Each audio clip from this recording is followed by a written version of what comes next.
السلام عليكم. بعد 14 سنة استناها لما تطلع عشان يرتبط بيها، أحمد عز عاد لحبيبته القديمة. إليكم تفاصيل الخبر، ولكن فضلا قبل ذلك الاشتراك بالقناة. الفنان أحمد عز عاد لحبيبته القديمة واللي ارتبط بيها من عام 2010، واللي أكد إنها كانت حب عمره. وأكمل تلفزيون الجرس أن حينها أعلن أسرة ياسمين الجمل وهي حبيبة الفنان أحمد عز عن خبر ارتباطهم، لكن في نفس الوقت لا يريد الإعلان، مؤكدين إنه يعشق الارتباطات السرية.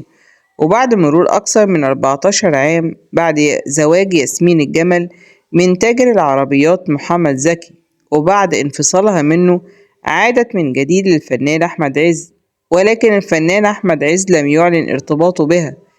وأكدت موقع الجرس أنه كان ينتظر الإعلان في الصحافة المصرية، لكنه لم يفعل. كما نشر الخبر أيضا موقع العاصمة، أكد أن الفنان أحمد عز بيعيش قصة حب حاليا مع سيدة المجتمع ياسمين الجمل، واللي التقى أكثر من عدة مرات وجمعتهم مكالمات هاتفية، وأن عز شعر أن هناك تفاهم بينه وبينها بيعرفها من عام 2010، وجمعهم تقارب في يوم من الأيام قبل ما تتجوز لعدة 5 سنوات من صاحب توكيل ألماني، ولكنها انفصلت عنه قبل أن تلتقي مجددا مع الفنان أحمد عز.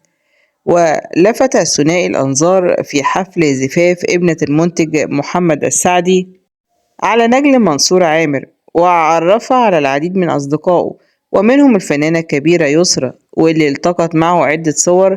وبعد سنين من أزمته مع الفنانة زينة وجوازهم السري، ولفهم مع بعض على القضايا والمحاكم، وادعى علشان إثبات نسب ولاده ليه. ولحد النهاردة بيخرج في كذا لقاء وبيقول أقسم بالله ما ولادي، على الرغم من التحليل DNA أثبت إن هما بالفعل أولاده. وكمان كان قرار المحكمة إن هو الأب الشرعي لأولاده، وهم عز الدين وزين الدين. وبعد خلافه الأخير مع زينة، قرر أحمد عز أن يفتح قلبه من جديد لحبه القديم من 14 سنة، وده اللي هيستناه الفترة الجاية. خبر ارتباط الفنان أحمد عز رسميا بسيدة المجتمع ياسمين الجمل. وبكده انتهينا من الخبر، بشكركم على حسن استماعكم.